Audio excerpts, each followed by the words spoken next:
In the first half of the 19th century, family life in North America followed a predictable rhythm shaped by manual labor, the proximity between home and livelihood, and an economy still far from full industrialization. In rural areas and small villages, families woke before dawn, organizing their day around natural light, the seasons, and the tasks that ensured immediate survival. Men, women, and children shared responsibilities without much distinction between domestic and productive spaces. The home was simultaneously shelter, workshop, storage, and a place for social interaction. In this broad and common scenario, families also emerged who would later be identified as Adventists, still without a defined institutional identity, living like their neighbors and facing the same material limitations. The diet was simple and repetitive, based on grains, vegetables grown in the backyard, fruits preserved for the winter, and small livestock. Food preparation required time and continuous effort, with wood-burning stoves operating from the early hours of the day. Bread was often baked at home, and food preservation depended on techniques such as drying, salting, and storage in cellars. Meals brought the family together around the table as one of the rare moments of collective pause. Conversations revolved around the weather, harvests, news brought by travelers or local newspapers, and the practical decisions that needed to be made for the following days. Dwellings varied according to the region and available resources, but in general they were modest constructions made of wood or stone with few rooms. Space was shared and privacy was limited. Children slept together, adults shared nighttime tasks such as sewing or repairs, and complete silence was rare. Lighting came from candles or oil lamps, which naturally shortened the waking hours after sunset. Winter imposed a period of seclusion, while summer extended the hours of work and interaction with the community. Formal education was not yet universal, but many families valued basic literacy. Local schools operated irregularly, and homeschooling was common, with parents or older relatives teaching reading, writing, and arithmetic. The Bible and other religious books circulated widely, not only as texts of faith but also as readily available reading material. In homes connected to nascent Adventism, these habits did not differ significantly, except for the attention given to certain prophetic themes circulating in the religious environment of the time, especially after the impact of the Millerite movement in the 1840s. Child labor was part of the family structure and was not seen as an exception.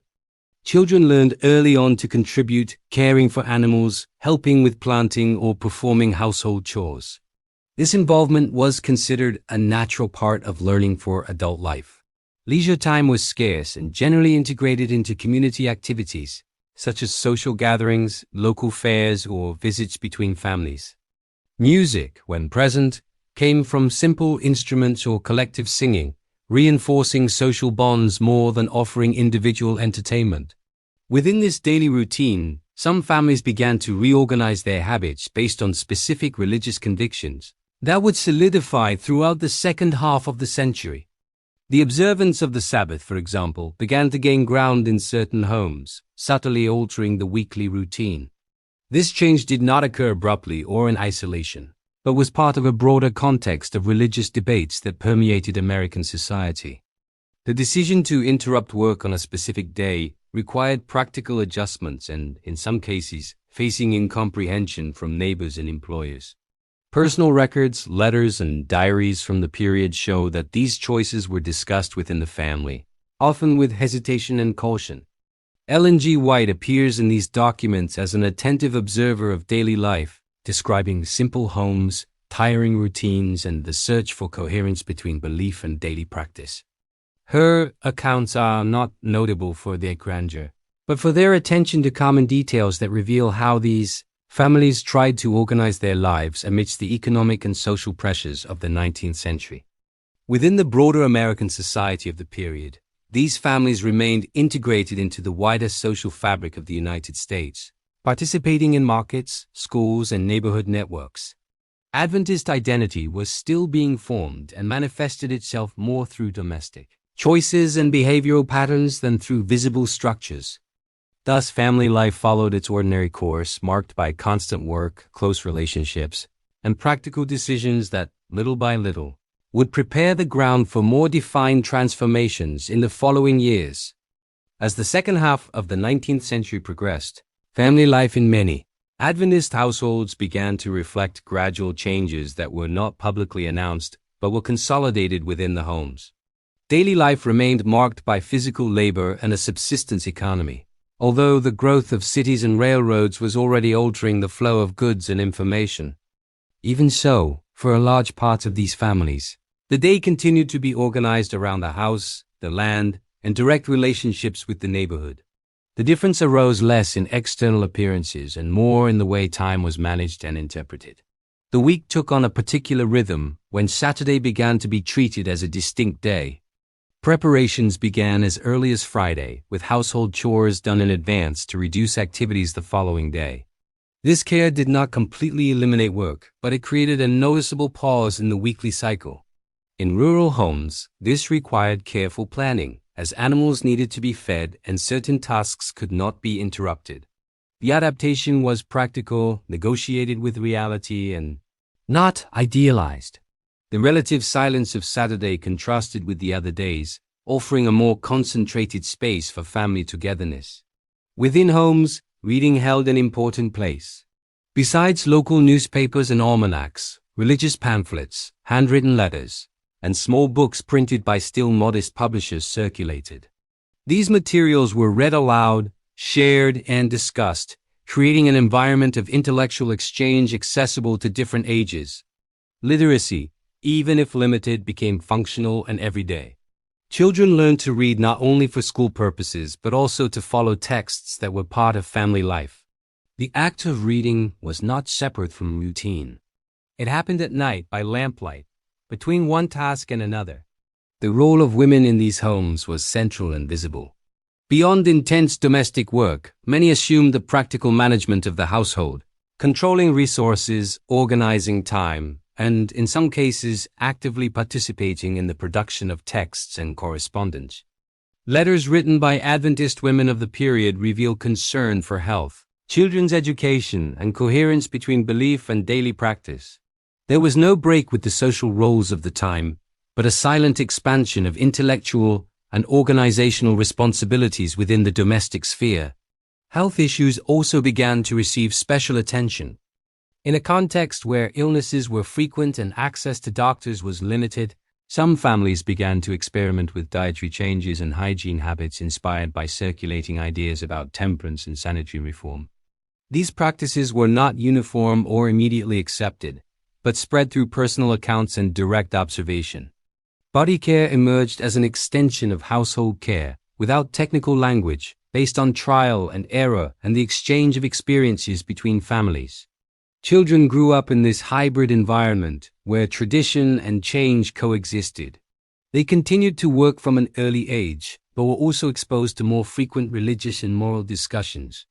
Childhood was not idealized as a separate phase from adult life, but there was a growing concern with instruction and character formation.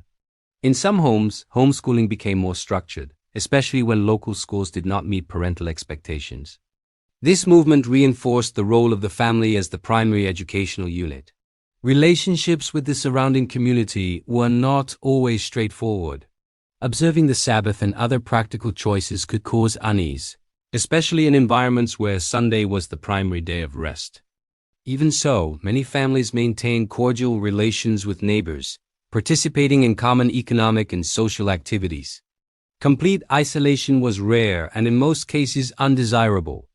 Adventist identity was formed through constant dialogue with the environment, adjusting to local pressures without losing certain domestic convictions.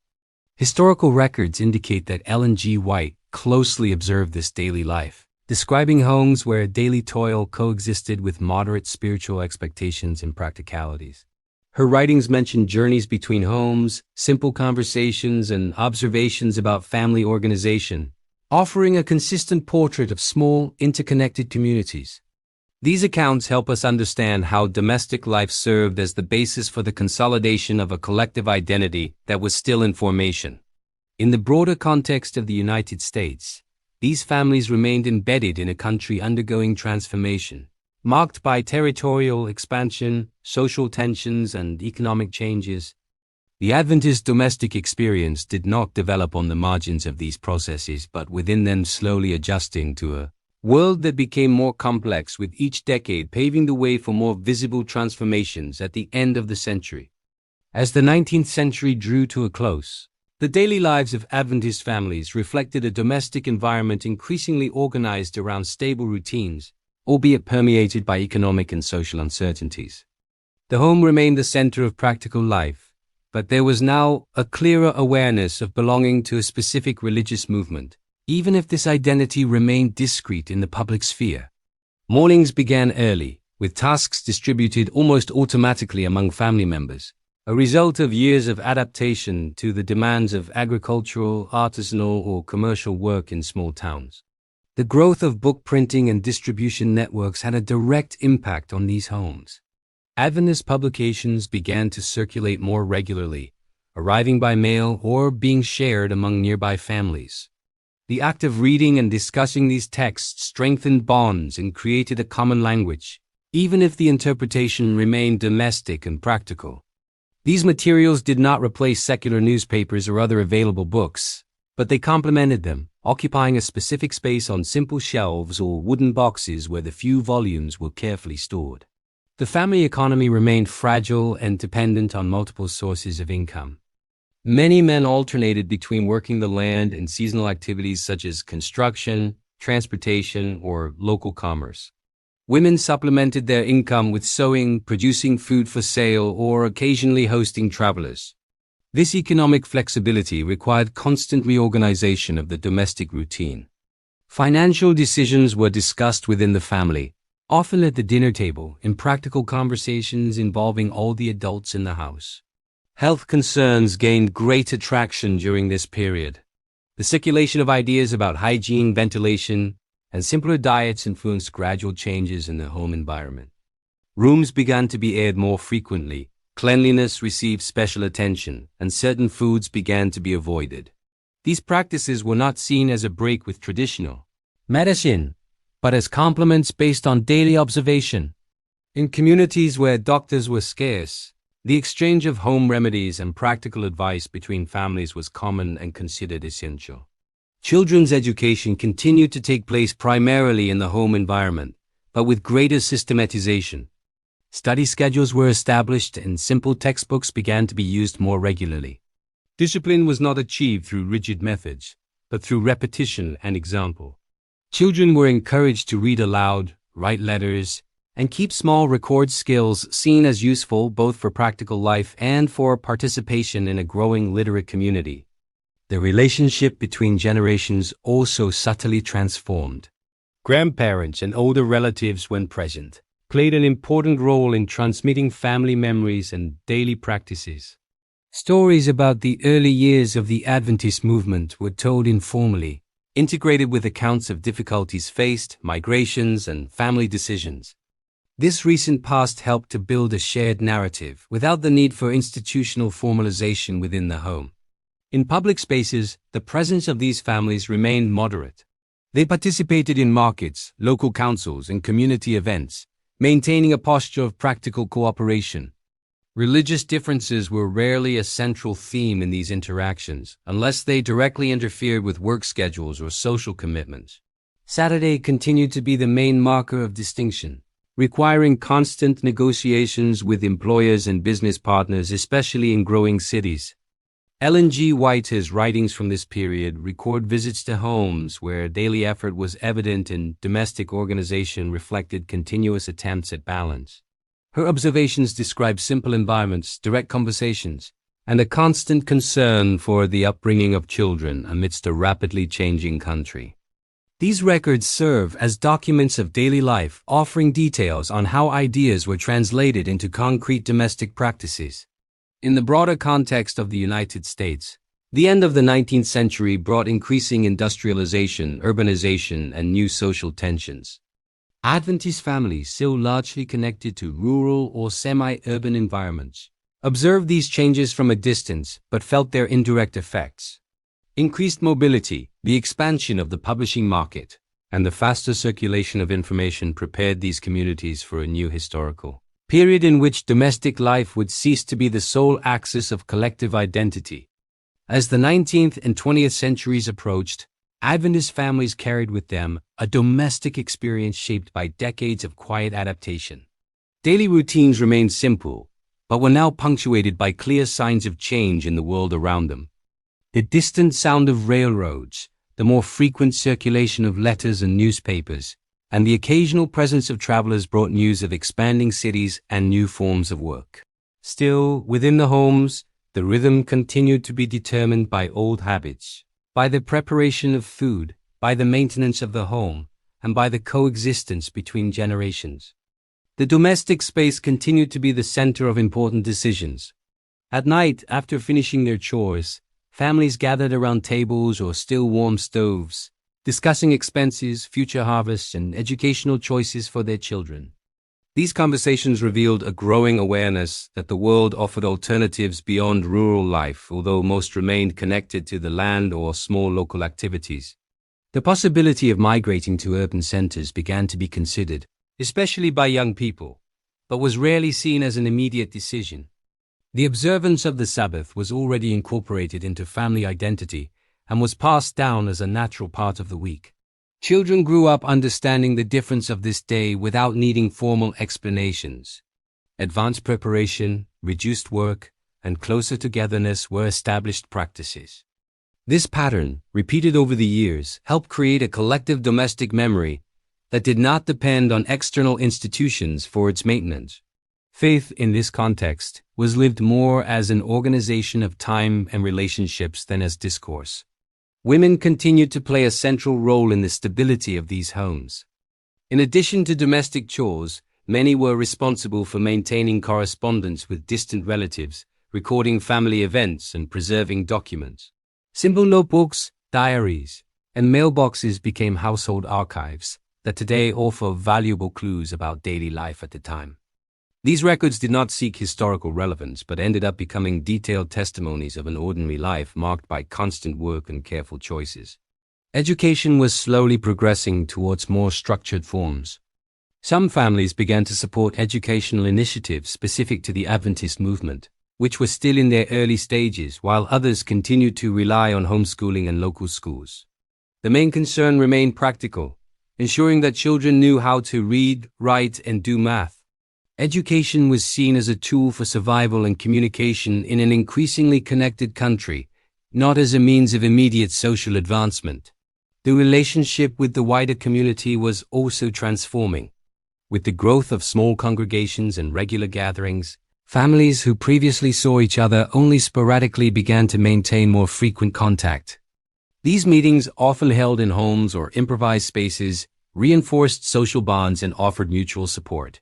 Even so, organized religious life occupied a secondary space compared to the demands of work and household maintenance. Ellen G. White's accounts from the late 19th century reveal an attentive observer of ongoing transformations. Her descriptions mention families grappling with technological changes, such as new means of transportation and printing, while simultaneously attempting to preserve a way of life considered stable. She records frequent displacements, farewells, and reunions, elements that indicate increasing mobility, even among traditionally rooted groups. On a material level, homes slowly began to incorporate new amenities. Industrially produced utensils became more accessible, replacing handcrafted objects. Fabrics, tools, and processed foods began to circulate more regularly. These changes alleviated certain workloads but also introduced greater dependence on the market. Families learned to balance domestic autonomy and external consumption, adjusting old habits to new possibilities. In the context of the United States, the transition to the new century would bring even more profound challenges, such as accelerated urbanization, transformations in work, and new social tensions. Adventist families entered this period carrying an accumulated experience of domestic organization, family cooperation, and gradual adaptation. What had been built throughout the 19th century within homes would serve as a foundation to face a more complex historical scenario in which family life would need to redefine itself again in the face of changes that were already on the horizon. At the close of the 19th century, the lives of Adventist families remained firmly anchored in the domestic sphere. Daily life continued to be marked by regular work, careful economy, and decisions made on a family scale. Even in the face of visible changes in American society, such as the expansion of railroads, the press, and commerce, most of these families maintained a predictable routine organized by the repetition of tasks and the attentive use of time. The home continued to be the main point of reference, where expectations, limitations, and practical choices were reconciled. The Adventist identity, already more recognizable, did not radically alter this structure. It manifested itself primarily in the organization of the week, in the way children were raised, and in the management of the household. The Sabbath was observed as a natural part of the family rhythm, learned through coexistence and custom. The practices associated with this identity were incorporated without formal language, transmitted through direct observation and the consistency of habits. Letters, diaries, and household records reveal families concerned with health, sustenance, and basic education, discreetly coping with loss and uncertainty. These documents show a daily life without idealizations, made of continuous effort and gradual adaptation. The writing did not seek historical record keeping, but ended up preserving valuable details about how these people organized their lives during a period of transition. Ellen G. White's accounts fit into this same context. Her observations describe ordinary homes, tiring routines, and families trying to maintain stability amidst a changing country. She appears as a chronicler of daily life, recording simple environments and direct human relationships without detaching herself from the material conditions of the time. By the end of the century, these families were integrated into the social fabric of the United States, sharing challenges similar to those of their neighbors. What they had built within their homes over decades would serve as a foundation for facing the new century, when deeper transformations would require new ways of reorganizing family life.